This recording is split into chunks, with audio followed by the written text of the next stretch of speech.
नमस्कार, मैं हूं रवि कैंत्रा। एचएनएन पर खास मुलाकात देख रहे हैं आप। खास मुलाकात में आज हमारे मेहमान भी खास हैं, जो कि पूर्व मंत्री रह चुके हैं, 2 बार भाजपा के प्रदेश उपाध्यक्ष रह चुके हैं, महामंत्री रह चुके हैं भाजपा में और इस वक्त वर्तमान में प्रवक्ता भी हैं और राजपुर सीट से विधायक भी हैं, जिनका नाम है खजान दास। सर, आपका बहुत बहुत स्वागत है एचएनएन पर। आप आए हैं वक्त निकाल कर। मैं भी एचएनएन का बहुत बहुत शुक्रिया अदा करता हूँ और आपका भी धन्यवाद ज्ञापित करता हूँ। सर, क्योंकि शुरुआत इस बात से, क्योंकि इंतज़ार अब 4 जून का सबको है, तो किस तरीके अभी रिलैक्स हैं आप लोग, किस तरीके का इंतज़ार कर रहे हैं और रुझान को लेकर क्या कुछ गणित चल रही है इस वक्त आपके बीच? देखिए, पहले राउंड में उत्तराखंड में चुनाव हो गया था। 19 अप्रैल को यहाँ पे चुनाव संपन्न हुआ था और उसके बाद कार्यकर्ताओं को तो रिलैक्स नहीं है। कार्यकर्ता दूसरे राज्यों में चुनाव के लिए गए हैं।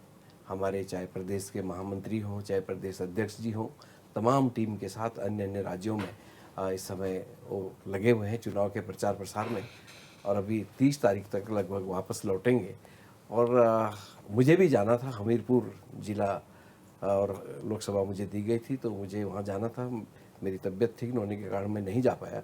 फिर भी कार्यकर्ता लगातार अपने अपने काम पे लगे हैं। अब चुनाव नगर निगम, नगर इकाई के आने वाले हैं, उसमें भी सभी कार्यकर्ता अब मेहनत में लगे हैं।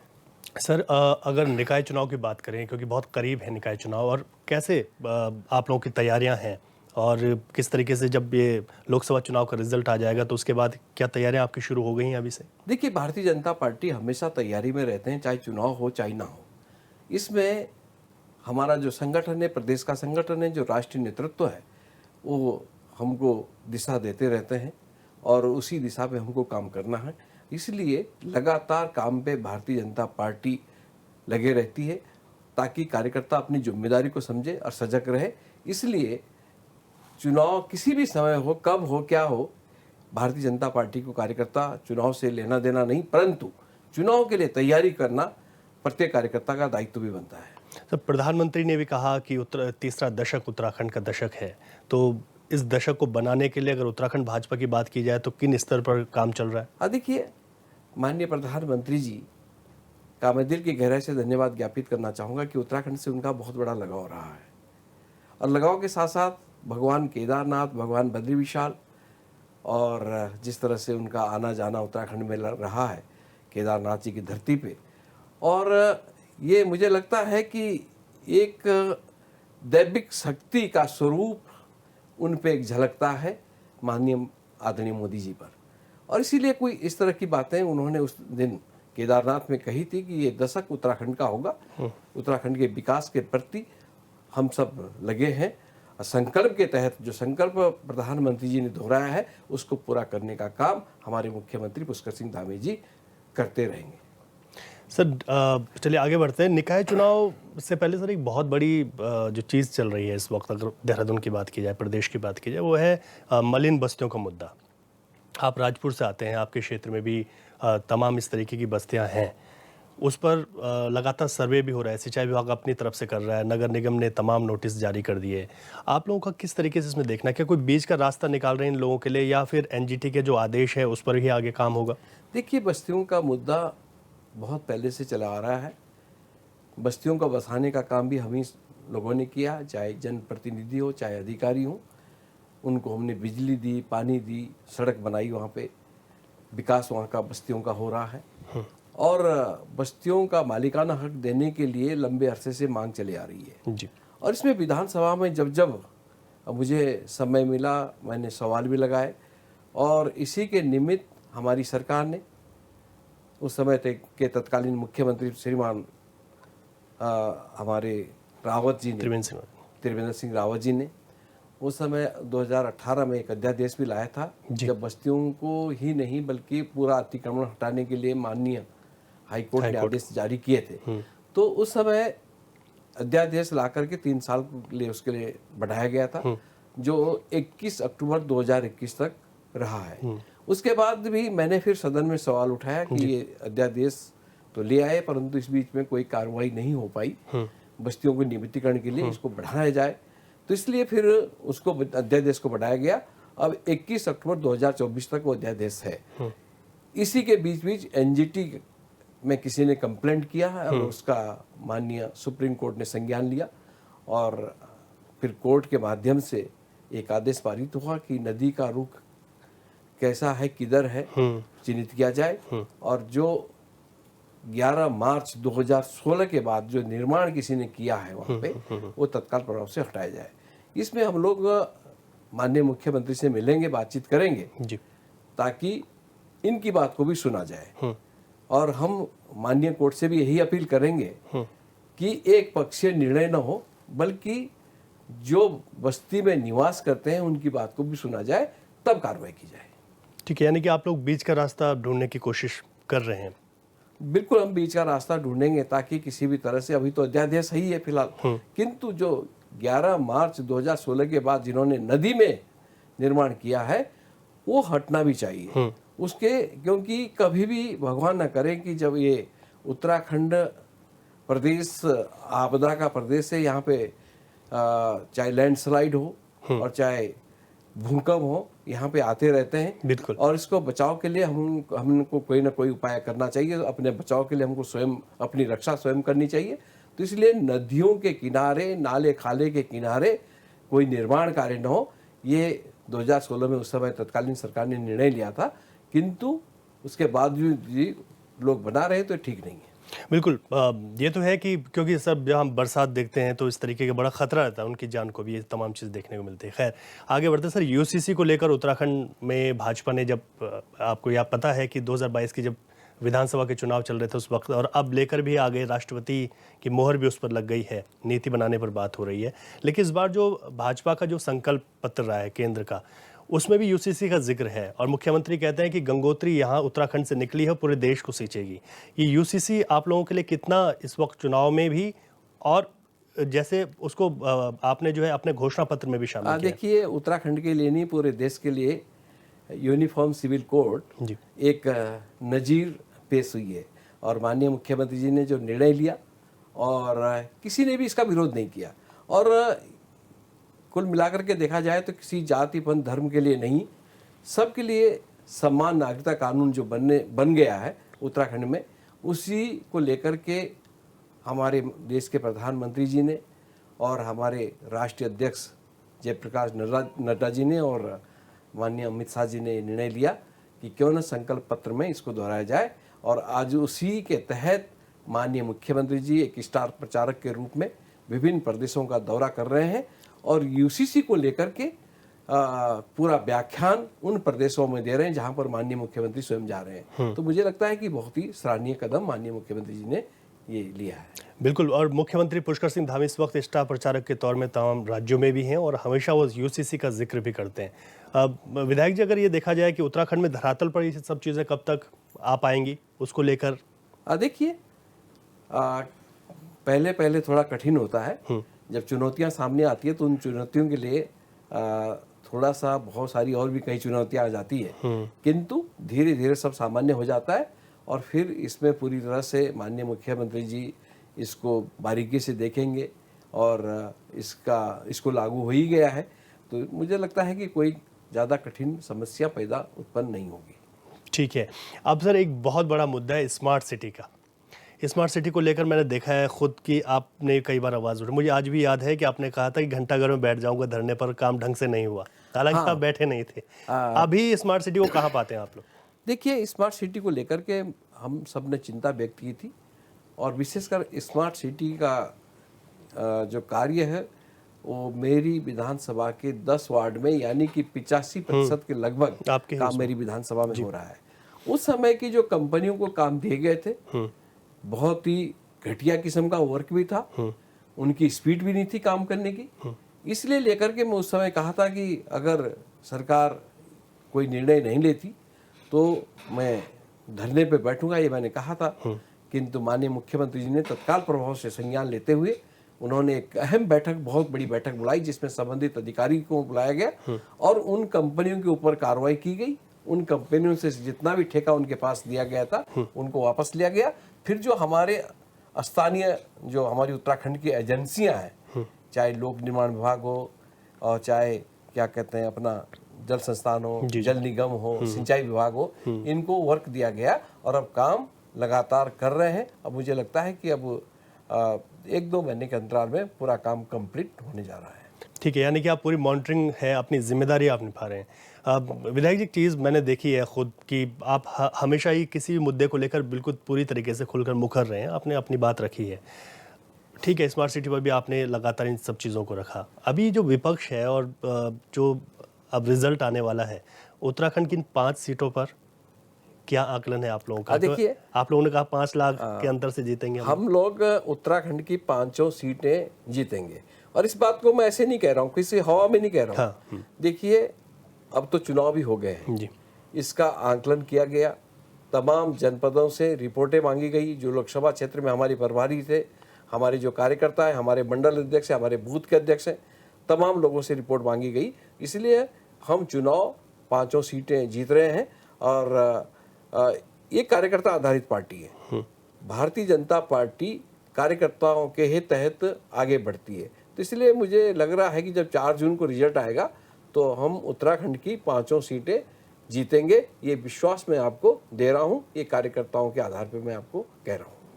और 6वें चरण का अब एक चरण में भी चुनाव रह गया है, तो ऐसे में जो 400 पार का नारा आपकी पार्टी ने दिया है, प्रधानमंत्री नरेंद्र मोदी ने दिया है, तो एनडीए और इंडिया अलायंस भी तो अपने आप को मजबूत बता रहे हैं ना। खर के हिमाचल में जाते हैं, तमाम जगह जाते हैं, कहते हैं इस बार ऐसा बिल्कुल भी नहीं होने वाला है। देखिए, मैं आपसे इतना कहना चाहूँगा कि 5वें चरण का जब चुनाव संपन्न हुआ तो उस समय भारतीय जनता पार्टी, जो हमारे मीडिया के लोग हैं, उनके भाव को देखते हुए, उनकी पत्रकारिता को देखते हुए हम बहुमत में आ गए। और जो 6ठे चरण का चुनाव आज हो रहा है, 7वें का 1 तारीख को होगा, उसमें हम जो हमारा 400 पार का आंकड़ा जो हमने कहा है वो पूरा करेंगे। ठीक है विधायक जी, आपके साथ और भी बातचीत करेंगे, लेकिन यहाँ पर एक छोटे से ब्रेक के लिए रुकेंगे। उसके बाद ब्रेक के बाद आपका स्वागत है। हमारे साथ आज खास मुलाकात में मेहमान बने हुए हैं राजपुर से विधायक और भाजपा के वरिष्ठ नेता खजानदास जी। और अब और कुछ सवाल उनसे कर लेते हैं। सर, एक सवाल ये भी है कि अभी हमने यूसीसी का जिक्र किया, लेकिन नकल विरोधी कानून की अगर हम बात करें या फिर लैंड जिहाद पर कार्रवाई की बात करें, अब ये तमाम चीज़ें चलती रही, आने वाले टाइम में ये चीज़ें कैसे आगे बढ़ेंगी सर? देखिए, इस बात के लिए मैं मुख्यमंत्री जी का पुनः धन्यवाद ज्ञापित करना चाहूँगा कि नकल विरोधी कानून उन्होंने लाया, और जो नकल कराने वाले लोग थे उनको जेल के सलाखों में पहुंचाने का भी काम किया, जिसमें 70 से 80 की संख्या में लोग जेल के अंदर गए।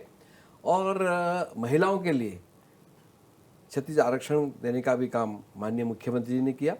और जो लैंड जिहाद की बात करते हैं, उसको लेकर के उन्होंने बहुत ही अच्छा प्रदर्शन प्रदेश में किया, और ऐसे लोगों से जो ज़मीनों में कब्जा कर रहे थे उनको छुड़ाने का काम किया। सरकारी ज़मीनों पे जो अवैध तरीके से रह रहे थे, ऐसे लोगों को उन्होंने ठीक ठाक कर दिया। तो मुझे लगता है कि ये मुख्यमंत्री जी का एक बहुत ही सराहनीय कदम है, जो होना चाहिए, प्रदेश के हित के लिए होना चाहिए, और एक युवा सोच के तहत उन्होंने एक काम प्रदेश के हित के लिए किया। मैं पुनः उनका धन्यवाद ज्ञापित करना चाहूँगा। लेकिन सर, अगर विपक्ष की बात करें तो वो तो फिर भी सवाल उठाती है। कांग्रेस कहती है कि लैंड जिहाद जैसे शब्द दे दिए गए, धर्म की राजनीति भाजपा करती है, प्रदेश में भी इन सब चीज़ों को देखा जा रहा है। देखिए, और कांग्रेस ने तो ये सवाल पैदा करेगी। मैंने कहा कि पहले वो विपक्ष की अपनी भूमिका को निभाएंगे ही। जब लब जिहाद हो सकता है तो लैंड जिहाद क्यों नहीं? तो इसलिए लैंड जिहाद पे जिस तरह से अवैध तरीके से कब्जे लोग कर रहे थे, उसमें कुछ भी बना दे रहे थे, तो ये तो गलत है ना, इस प्रदेश के हित के लिए ठीक नहीं है। और बाहरी लोग आकर के अपने हमारी ज़मीन को कब्जे में ले लें तो वो ठीक नहीं है। इसलिए उत्तराखंड के हित के देखते हुए माननीय मुख्यमंत्री जी ने ये संज्ञान लिया और इसमें कार्रवाई की। सर, इन्वेस्टर समिट आप लोग लेकर आए, लेकिन एक इन्वेस्टर समिट तब भी हुआ था जब त्रिवेंद्र रावत मुख्यमंत्री थे। एक इन्वेस्टर समिट अब भी हुआ है, ये कितना अलग है उससे? क्या जो ग्राउंडिंग हो रही है उस पर काम किया जा रहा है? देखिए, मुख्यमंत्री जी की इस बात के लिए सराहना करूंगा कि मुख्यमंत्री जी विदेश में भी गए, विदेश दौरे पे भी गए, अपने हिंदुस्तान के कोने कोने पे गए, लोगों को आमंत्रित किया, और एक अच्छा माहौल उस प्रदेश में यहाँ पर बना, उत्तराखंड में बना। इसलिए इन्वेस्टर कुछ लोग आए भी हैं, जैसे बताया गया है कि 2.5 लाख करोड़ से अधिक लोगों ने बांट किए, किंतु कुछ लोग आए गए हैं, कुछ आने वाले होंगे। तो मुझे लगता है कि एक मैसेज देने का भी काम किया और साथ साथ में हमारे जो युवा बेरोजगार हैं उनको रोजगार मिलेगा, ये हमको विश्वास है। सर, अगर देश में बात की जाए तो एक तरफ इंडिया गठबंधन है, दूसरी तरफ एनडीए है। आप लोगों ने कहा 400 पार आप लोग आ रहे हैं। इंडिया गठबंधन कह रहा है कि इस बार ऐसा कुछ नहीं है। इंडिया गठबंधन के अगर भविष्य की बात करें तो 4 जून के बाद इंडिया गठबंधन को कहाँ पाते हैं आप? देखिए, इंडिया गठबंधन 4 जून का जैसे रिजल्ट आएगा और मोदी जी देश के प्रधानमंत्री बनेंगे तो ये जहाँ से लोग आए हैं वहीं चले जाएंगे, अपने अपने बिलों में छुप जाएंगे, ये मुझे भरोसा है। क्योंकि ये कभी चल ही नहीं सकता, न टिक सकता। इनका तो पहले नेता तो एक बनाओ, कौन उनका प्रधानमंत्री होगा, किसको लेकर के चुनाव लड़ेंगे। किंतु यहाँ पे अलग अलग बातें वो करते हैं, अलग अलग उनके मंच होते हैं। मुझे लगता है कि गठबंधन 4 जून के बाद बिखर जाएगा। अच्छा सर, प्रदेश की अगर बात की जाए तो एक बहुत बड़ा मुद्दा रहा वनाग्नि का इस वक्त, और विपक्ष लगातार हमलावर रहा। उन्होंने कहा कि सरकार ने तैयारी नहीं की, आप लोग सब चुनाव में व्यस्त रह गए और अभी भी स्टार प्रचारक की भूमिका निभा रहे हैं। लेकिन हमने देखा है कि मुख्यमंत्री गंभीर रहे, वो वर्चुअल बैठक लेते हैं, जब उत्तराखंड आते हैं तब भी बैठक लेते हैं।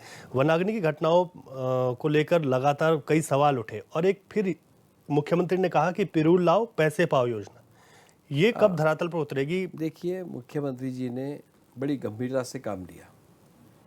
जो काम हमारे माननीय मंत्रियों जी को करना चाहिए था, लेना चाहिए था, अपने अपने प्रभारी जिले में देखना चाहिए था। ठीक बात है कि जैसे मुख्यमंत्री जी ने चुनाव छोड़ करके उत्तराखंड आए, अधिकारियों से बातचीत की और इसमें काफ़ी कुछ हल भी निकला। किंतु माननीय मंत्रीगणों का भी, उनका भी एक कम से कम कर्तव्य बनता है कि वो आते, बैठकें करते और इसको रोकने का काम करते। अग्निकांड जो हुआ है प्रदेश भर में, क्योंकि हम जंगल पे आधारित लोग हैं, यहाँ पे 70% वन भूमि है जी। ये, और 30% में हम हमारे आवास भी हैं, तो हमारी खेती बाड़ी भी है। इसलिए वनों का संरक्षण करना हम सबका दायित्व बनता है। इसलिए मुख्यमंत्री जी ने चिंता व्यक्त की, वो सारा चुनाव छोड़ करके आए, तत्काल प्रभाव से उन्होंने वर्चुअल बैठकें भी की, दिल्ली से ही बैठकें की, या जिस राज्य में वो थे उस समय वहाँ उन्होंने बैठकें की और एक संदेश देने का काम भी किया, साथ साथ में कार्रवाई भी हुई और उसको असली जामा पहनाने का काम भी किया। बिल्कुल सर, इसमें कोई संदेह नहीं, लेकिन तो नहीं लगता, मैं आपकी बात को आगे बढ़ा रहा हूँ कि मुख्यमंत्री की जो टीम है वो कहीं दिखाई नहीं देती। खुद कैप्टन जो है अकेले सब मोर्चा संभाले हुए हैं। 4 धाम यात्रा में देख लीजिए आप, पर्यटन धर्मस्व मंत्री, पीडब्ल्यूडी मंत्री जाते हैं, उनका विरोध हो जाता है, उसके बाद फिर कोई बातचीत नहीं हुई, फिर सवाल उठते हैं, विपक्ष भी कहता है मंत्री कहाँ है। अब देखिए, सवाल इस बात का है कि अभी जब चुनाव हो रहे हैं तो जब उत्तराखंड में चुनाव होते हैं तो अन्य अन्य प्रदेशों के लोग भी यहाँ पर चुनाव को देखने के लिए आते हैं। लेकिन सर सबसे ज्यादा व्यस्तता तो मुख्यमंत्री की है ना, वो तो आते हैं, वो गए ग्राउंड पे भी जा रहे हैं। मुख्यमंत्री जी अपने दायित्वों को समझते हुए उन्होंने काम किया है, किंतु मंत्रियों को भी सोचना चाहिए था। इसमें जब हमारी बैठकें होगी, हमारे यहाँ जब संगठन के साथ बैठक होगी, उसमें भी इस बात को रखा जाएगा कि क्यों नहीं चिंता व्यक्त की। भाई देखना चाहिए, सभी को देखना चाहिए, विधायकों को भी सोचना चाहिए, और चाहे हमारा जनप्रतिनिधि कोई भी हो, ब्लॉक प्रमुख से लेकर के जिला पंचायत मेंबर्स हो, क्षेत्र पंचायत मेंबर्स हो, उनको सबको ये चिंता करनी चाहिए कि वन में आग लगना और वन उनका इस समय बहुत ज़्यादा नुकसान पहुंचा है। इसलिए चिंता सभी को करनी चाहिए और अपने दायित्व को, अगर हम कर्तव्य को अपना समझेंगे तभी हम उत्तराखंड के लिए हम कुछ कर सकते हैं, अन्यथा हम जीरो हैं। इसलिए वनों के बचाने के लिए जो मुख्यमंत्री जी ने चिंता की, और राष्ट्रीय नेतृत्व तो मैं देखा इस बात को लेकर के, राष्ट्रीय नेतृत्व भी गंभीर हुआ है। किंतु मुख्यमंत्री की मैं सराहना इसलिए कर रहा हूं कि उन्होंने स्वयं चिंता करते हुए अपने आप आए और विभिन्न जिलों का दौरा भी किया, जहां जहां समस्याएं उत्पन्न हुई वहां पे गए। बिल्कुल, और सर यही स्थिति अब देखिए, 4 धाम यात्रा इस वक्त बहुत चरम पर है, रिकॉर्ड टूट रहे हैं। कुछ ही दिनों के आंकड़ों को देखें तो बहुत ज़्यादा तीर्थयात्री उत्तराखंड में पहुंच गए हैं। ऐसे में चुनौतियां भी बढ़ गई हैं। ऑफलाइन रजिस्ट्रेशन को लेकर अगर हम देखें तो वहाँ पर लोगों की लंबी कतारें लग गई, फिर खबरें आती है कुछ लोग वापस चले गए, दर्शन नहीं हो पाए। तो ये तो बड़ी चुनौतियाँ हैं ना, और यहाँ पर भी अगर मंत्री की बात की जाए तो वो नहीं दिखाई देते। मुख्यमंत्री यहाँ भी मोर्चा संभाले हुए हैं। देखिए, इस समय का यात्रा जो हुआ है, मुझे ये कहने में कोई गुरेज नहीं है कि प्रबंधन तो ठीक था सरकार का अपनी तरफ से, किंतु बिना रजिस्ट्रेशन के भी बहुत सारे यात्री आए पहले दर्शन के लिए। जैसे जैसे कपाट खुले 10 मई को, उस समय से ही बहुत संख्या में यात्री पहुंच गए थे, इसलिए थोड़ा सा अव्यवस्था हुई है। अव्यवस्था हुई है, किंतु फिर माननीय मुख्यमंत्री ने स्वयं उसकी चिंता की है। स्वयं मुख्यमंत्री यात्रियों के बीच में भी गए, जैसा यमुनोत्री वो स्वयं गए, देखने गए कि कहाँ पर ये अव्यवस्था हुई है, क्यों हुई है, और कैसे कैसे फिर इनकी व्यवस्थाएं ठीक किए जाए। तो मुख्यमंत्री जी ने संज्ञान लिया। इसलिए मैं ये भी कहना चाहूँगा कि अब वो माहौल धीरे धीरे कंट्रोल में हो रहा है, और इस समय यात्रा जिस तरह से हो रही है, हमारे अधिकारी और कर्मचारी भी 1200 से ऊपर पूरे चारों धामों में लगे हुए हैं, चाहे यमुनोत्री हो, गंगोत्री हो, केदारनाथ जी हो, चाहे बद्रीनाथ जी हो। कपाट खुल गए हैं। हमारा जो 5वां धाम जिसको हम कहते हैं, जी बिल्कुल, हेमकुंड साहिबा, तो उसके भी कपाट खुले हैं। तो अब व्यवस्थाएं धीरे धीरे ठीक हो रही है, और अब ऐसा नहीं होगा जैसे पहले में अफरा तफरी का माहौल हुआ है। बिल्कुल, लेकिन सर अभी छुट्टियां भी रहेंगी, उसमें और ज़्यादा भीड़ बढ़ेगी, लेकिन ठीक है, आप अपडेट कर रहे हैं, खुद को तैयारियों को भी अपडेट कर रहे हैं। लेकिन कुछ ऐसी चीज़ें भी आई हैं यात्रा को लेकर, अगर बात की जाए कि जो आने वाले वक्त में यात्रा अच्छी हो। चारधाम यात्रा प्राधिकरण की बात आ गई। अब चारधाम यात्रा प्राधिकरण पर विपक्ष कह रहा है, गणेश गोदियाल ने कहा, जो पूर्व प्रदेश अध्यक्ष रह चुके हैं कांग्रेस से, सर्वदलीय बैठक बुलाइए आप लोग, फिर प्राधिकरण को लाइए। देखिए, देवस्थानम बोर्ड बना था, माननीय मुख्यमंत्री त्रिवेंद्र सिंह रावत जी ने बनाया था, किंतु उसमें थोड़ा सा जल्दीबाजी हो गई। उसमें एक तो जो हमारे तीर्थ पुरोहित हैं, उनको विश्वास में नहीं ले पाए जी, और इसलिए थोड़ा सा वो विवाद हो गया था। विवाद होगा तो फिर उसको वापस लेना पड़ा। इसलिए आज मुख्यमंत्री जी ने जो अपना स्टेटमेंट दिया कि हम 4 धाम के लिए अच्छी व्यवस्था बनाएंगे और इसके लिए हम काम करेंगे, और उन्होंने सार्वजनिक रूप में ये बयान दिया है, तो मुझे लगता है कि सबको विश्वास में लेकर के इस कदम को आगे बढ़ाना चाहिए, ताकि हमारी यात्रा सुलभ और अच्छी तरह से चली।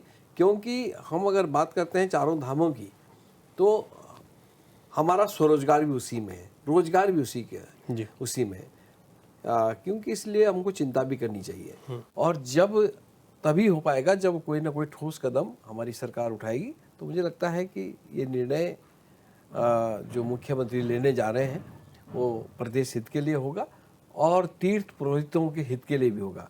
उनका जो मान सम्मान है और उनका जो अधिकार है, विशेष अधिकार है, उनको बरकरार रखना होगा। ये मैं अपनी सरकार से भी निवेदन करूंगा, और तीर्थ पुरोहित से भी इतना ही कहूँगा कि आप भी इसमें सहयोग करेंगे, सरकार का सहयोग करेंगे तो बहुत अच्छा होगा। सर कितना समय लग सकता है, क्योंकि इस वक्त की अभी, क्योंकि प्राधिकरण को बनाना, सारी व्यवस्थाएं करना, हालांकि अपर मुख्य सचिव आनंद वर्धन को जिम्मेदारी दी गई है कि वो एक रिपोर्ट बनाएं, उस रिपोर्ट के आधार पर बनेगा, कितना समय लग सकता है और आने वाली यात्रा की व्यवस्थाओं को कितना दुरुस्त कर पाएगा ये प्राधिकरण? देखिए, प्राधिकरण बनाने में कोई ज़्यादा समय तो नहीं लगना चाहिए। जब अगली यात्राएं होगी हमारी, तो उस समय तक इसको लागू हो जाना चाहिए, किंतु पहले हम सबको इसमें पूरी तरह से जमीनी स्तर पर काम करना पड़ेगा। जमीनी स्तर पर मतलब मेरा यह है कि सभी लोगों से बातचीत करते हुए, सबको विश्वास में लेते हुए, सबका साथ सबका विकास, जिस तरह से हमारी सरकार चल रही है पूरे देश के अंदर, उसी हिसाब से हमको ये सोचना चाहिए। और इसी के तहत माननीय मुख्यमंत्री जी सुलझे हुए व्यक्ति है और नई सोच रखने वाले हैं, तो इसलिए सबको विश्वास में लेकर के वो कदम उठाएंगे। विधायक जी, 2 उपचुनाव आपके बहुत नज़दीक हैं। मंगलौर सीट पर भी होना है और बद्रीनाथ सीट तो बड़ी दिलचस्प बनी हुई है, क्योंकि बद्रीनाथ से जो कांग्रेस के विधायक थे वो चुनाव में आपके यहाँ आ गए हैं। अब इस सीट पर, इन 2 सीटों पर क्या तैयारी आप लोगों की क्या शुरू हो गई है? देखिए, दोनों सीटों पे मैंने कहा है ना कि चुनाव हो चाहे ना हो, हमारे कार्यकर्ता सजग रहते हैं, तैयार रहते हैं, और हमारा प्रदेश नेतृत्व गाइडलाइन। तो ये बद्रीनाथ चुनौती होगा आप लोगों के लिए, क्योंकि लोग वहां पर सोचेंगे कि इनको तो जिता दिया था। देखिए, बद्रीनाथ हो चाहे मंगलौर का चुनाव हो, मंगलौर के चुनाव में हम संघर्ष करेंगे, वहाँ पे भी कोशिश करेंगे कि भारतीय जनता पार्टी वहाँ जीते, किंतु बद्रीनाथ का चुनाव है, ये हमारे लिए एक चुनौतीपूर्ण भी है। और हम किसी भी चुनाव को, चाहे छोटा चुनाव हो चाहे बड़ा चुनाव हो, हम उसको चुनौती के रूप में मानते हैं। हम अपने आप को कम आंकते हुए हम दूसरे को ज़्यादा आंकते हैं, यानी कि हम 40% में तो दूसरा विपक्ष 51% में। हम 51 में कैसे पहुंचे और उनको फिर 49 में कैसे लाएं, ये हमारा काम करने का तरीका होता है। इसलिए बद्रीनाथ में वहाँ पे हमारी टीमें काम कर रही है, अभी से ही काम कर रही है। हमारा जो मंडल से लेकर के बूथ अध्यक्ष, शक्ति केंद्र के संयोजक तमाम काम पे लगे हुए हैं। तो मुझे लगता है कि जब भी चुनाव होंगे, जब भी घोषणा होगी, तो चुनाव हम जीतेंगे। विधायक जी, क्योंकि आप बहुत वरिष्ठ नेता हैं, पार्टी के तमाम पदों पर आप रहे, आप मंत्री रह चुके हैं, बड़ा अनुभव है, और इस वजह से अब कार्यक्रम के आखिरी में आपके जो सवाल पूछने वाला हूँ वो आपकी विधानसभा से ही जुड़ा हुआ है।